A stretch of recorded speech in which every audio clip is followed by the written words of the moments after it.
ఎవరితో కలిసి పనిచేసినా బహుజనుల బీసీల ప్రయోజనం కోసమే. బంద్ ఎందుకు జరిగిందని, ఎవరికి ఉపయోగం అని సభాముఖంగా వివరించిన బీసీ నాయకుడు నారగోని. తెలంగాణ రాష్ట్రంలో బంద్ జరగగానే ప్రజలలో ఒక చర్చ జరిగింది. ఏమని చర్చ జరిగింది అని అంటే, అసలు ఈ బంద్ ఎందుకు జరిగింది, ఎవరి కోసం జరిగింది అన్నప్పుడు ఇది బీసీల కోసం జరిగింది.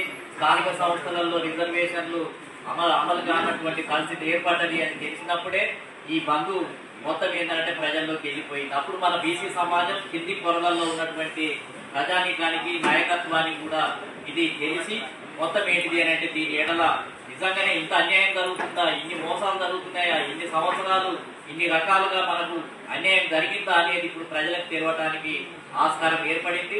ఉద్యమాల్లో మనకు తెలియని కాదు, ఇక్కడ కూర్చున్న వాళ్ళకి అందరికీ కూడా తెలియని కాదు. ఉద్యమం ఒక అడుగు ముందుకు వేసినట్టుగానే కనిపిస్తుంది, 2 అడుగులు ముందుకు వేస్తాం, కొన్ని దశలలో ఒక అడుగు వెనుక చేసుకుంటాం, కొన్ని దశలలో ఉద్యమం ఆగిపోయినట్టుగా కనిపిస్తుంది, ఒక్కొక్కసారి వెల్లువలాగా కనిపిస్తుంది. రేపే అధికారంలోకి రాబోతున్నామా, రేపే మనం అందరం కలవబోతున్నామా, బీసీలం అందరం ఒకే తాటి మీదకి రాబోతున్నామా అని ఒక్కొక్కసారి అనిపిస్తుంది. కానీ మళ్ళీ ఒక దశకు వచ్చేటప్పటికి ఏమి లేనట్టుగానే, అసలు ఎవరు కనున్నట్టుగానే, ఇన్ని వైవిధ్యాలు ఉన్నట్టుగానే కనిపించే స్వభావం నేను గత 40 సంవత్సరాల నుంచి చూస్తున్నటువంటి పరిస్థితే. కాబట్టి ఇది నిరంతరం ఎప్పటికప్పుడు సవరించుకొని, లోపాలను సవరించుకొని, సమీక్ష చేసుకొని, ఎప్పటికప్పుడు ఏంటిది అని అంటే కొత్త నాయకత్వాన్ని సృష్టించుకొని, కొత్త కలయికలతోటి, కొత్త నినాదాలతోటి, కొత్త పోలరైజేషన్ తోటి మనం ముందుకు వెళ్లాల్సిందే. దానికి ఎప్పుడు మనం సిద్ధం కావాల్సిందే. అయ్యో ఇది జరిగిపోయింది, ఇదే చివరి అంశం, వీళ్ళే చివర, మనకి ఈ రకంగా జరగలేదు, ఇంకా వేరే వాళ్ళకి అవకాశం లేదు అనడానికి ఆస్కారం లేదు.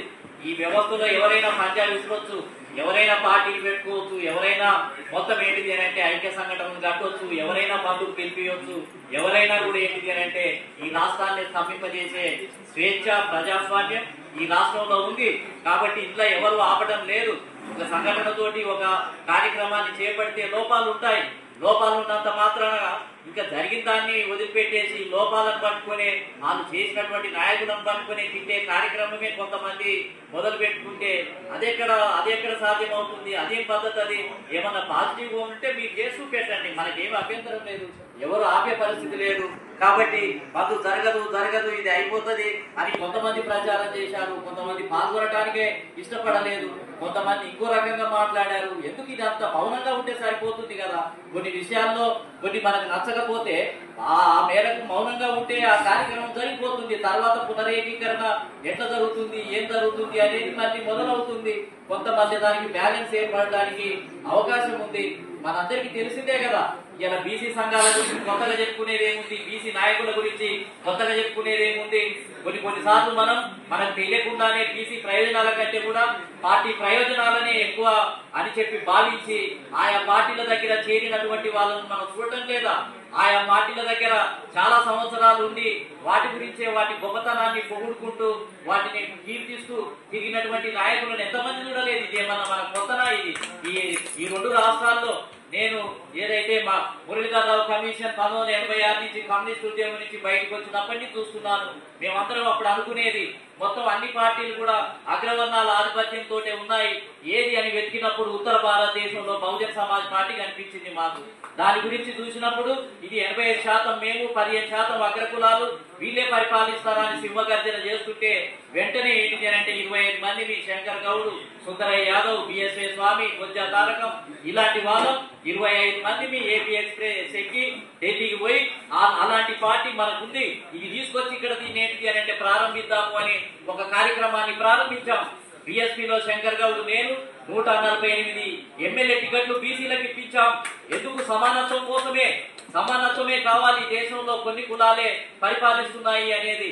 అంటే బిఎస్పీలో కూడా అప్పుడు శక్తి ప్రదర్శన 15 లక్షల మందితోటి బహిరంగ సభ జరిగింది. పెద్ద మొత్తంలో సీట్లు గెలుస్తాయనే ప్రచారం జరిగింది. అటువంటి సమయంలో కూడా 148 టికెట్లు ఓబీసీలకు ఇప్పించడం ద్వారా మొదటిసారి ఈ రాష్ట్రంలో ఒక చరిత్ర. అది ఎవరికి అంతగా ప్రాధాన్యతగా ఉన్నట్టుగా అంశంగా తెలియకపోవచ్చు, కానీ మొదట జరిగినటువంటి అడుగు అది. ఇప్పటికి కూడా దాన్ని గుర్తుపెట్టుకోవాల్సినటువంటి అవసరం ఉంది. కాశీరామ్ గారు నేర్పిన పాటని, ఇచ్చినటువంటి సిద్ధాంతమే పూలే, అంబేద్కర్ వీళ్ళందరినీ కూడా పవర్ఫుల్ గా ఇంప్లిమెంట్ చేసినటువంటి వ్యక్తి. ఆ తర్వాత ప్రజారాజ్యం పార్టీ వచ్చింది. ఈ కాంగ్రెస్, ఈ టీడీపీ, ఈ టీఆర్ఎస్ ను వీళ్ళని ఓడించాలి అని అంటే మన వల్ల కాదు. మనకంటే కొద్దిగా తక్కువ శత్రువు, అంటే వీళ్ళందరితో పోలిస్తే కొద్దిగా మనకు దగ్గర ఉండేటోడు ఎవడు, వీళ్ళకి సపోర్ట్ చేస్తేనన్న మన వాళ్ళు అక్కడక్కడ బీసీలు గెలుస్తారని మళ్ళొక ఎత్తుగడతోటి ప్రజారాజ్యం పార్టీని ఉపయోగించి ప్రజారాజ్యం పార్టీలో దానితోటి వాళ్ళ అవసరం కొద్ది బీసీ నాయకుడు అని అంటే నారగోని తోటి మాట్లాడాలి, పార్టీలకు తీసుకుపోవాలని వచ్చినప్పుడు నేను చాకచక్యంగా ఏంటిది అని అంటే మేమంతా కూడా మా బీసీలకు 150 సీట్లు రావాలి జనాభా ప్రకారం, కానీ నేను 150 సీట్లు ఇవ్వమని అడగను. 100 సీట్లు బీసీలకు ఇస్తే నేను ప్రజారాజ్యం పార్టీని మద్దతు ఇవ్వడానికి, దాంట్లో పనిచేయడానికి సిద్ధమే. ఎందుకంటే కాంగ్రెస్ పార్టీ, బీఆర్ఎస్, బీజేపీ ఇలాంటి పార్టీలు దగ్గరికే రానివ్వడం లేదు. ఇటువంటి పరిస్థితుల్లో ప్రజారాజ్యం పార్టీ ద్వారానైనా కొంత మొత్తం ఏంటి అని అంటే వీటిని అనగదొక్కడానికి, వీటిని ఎదిరించడానికైనా ఉపయోగపడుతుందని ఎత్తుగడతోటి వెళ్ళి అందులో 100 సీట్లు ఇప్పించాను. నేనేమి పోటీ చేయలేదు, నేను పోలిట్ బ్యూరో మెంబర్ గా ఉన్నాను. అంటే జాతి కోసమే ఆలోచించాను. ఆయన చిరంజీవి గారు పదే అడుగుతున్నాడు, కత్తి పద్మారావు అక్కడ పోటీ చేస్తానంటున్నాడు, ఇంకోటి ఇక్కడ పోటీ చేస్తానంటున్నాడు, నువ్వు చెప్తలేవు నారగోని నీ నియోజకవర్గం ఏంటి అని అడుగుతున్నాడు. నేను చేయను సార్, మీరు 100 సీట్లు ఇస్తానన్నారు, ఇస్తే నేను ప్రచారం చేస్తాను అని చెప్తే ఆయన కూర్చున్నోడు లేచి వచ్చి తలకాయ ఏంటిది అని అంటే నా కడుపులో పెట్టి ఇట్లాంటి వాళ్ళు కూడా ఉంటారా అని చెప్పాడు. అంటే జాతి గురించే ఆలోచించాము ఒక్కొక్క దశలో. ఆ విధంగా అప్పటి నుంచి నిరంతరం ఈ రెండు మూడు పార్టీలను ఓడించాలి అని అంటే రెడ్డి వర్గము, కమ్మ వర్గము, వెల వర్గాన్ని ఓడించాలి అని అంటే ఎవరు అనేది చూస్తూ ఎత్తుగడలు వేస్తూ గ్రామీణ ప్రాంతంలో తిరుగుతున్నటువంటి పరిస్థితి. మనకు తెలియదు ఏమిటి, మేమేమైనా అక్కడ దిగేటప్పుడు వీళ్ళంతా ఏజెంట్లు, వీళ్ళంతా తొత్తులు, ఈ కాంగ్రెస్ పార్టీ దగ్గర పనిచేస్తున్న వాళ్ళంతా తొత్తులు, ఏజెంట్లు అనేమన్నా మేము తిట్టామా? మేమేమైనా వాళ్ళు తిట్టారా? తెలుసో తెలియకో అమాయకత్వంతో రకరకాల సంఘాలు ఉంటాయి, రకరకాల నాయకులు ఉంటారు అని చూడనట్టుగా మనం చేసే పని మనం చేయాలి, ఒక్కరున్నా ఇద్దరున్నా అని ప్రజలలోకి వెళ్లి క్యాడర్ క్యాంపులు పెట్టి కొండ లక్ష్మణుల బాబు లాంటి వ్యక్తిని వెంట పెట్టుకొని ఈ రాష్ట్రము ఆ రాష్ట్రము అనుకుంటా మొత్తం ఏంటిది అని అంటే పెద్ద మీటింగ్లు పెడుతూ బీసీలకు రాజ్యాధికారం రావాలి, తెలంగాణ వస్తే మళ్ళీ ఇది మొత్తం 2 వర్గాల చేతుల్లోకి వెళ్తుంది, మళ్ళీ మనం బానిసలుగా మారిపోతాము అని చెప్పి మరొక ఉద్యమాన్ని మొదలు పెట్టాము. ఎంతో మందితోటి కలిసి పనిచేశాము, ఆర్ కృష్ణతోటి పనిచేశాము, రాజారాం లాంటి వ్యక్తి, నరేందర్ గౌడ్, ఎంతో మంది సందర్భాన్ని బట్టి ఇక్కడ ఉన్నటువంటి నాయకులు అందరితో కూడా నేను కలుస్తూనే ఉన్నాను, మళ్ళీ ఏకదాటిగా ఉద్యమం చేస్తూనే ఉన్నాను.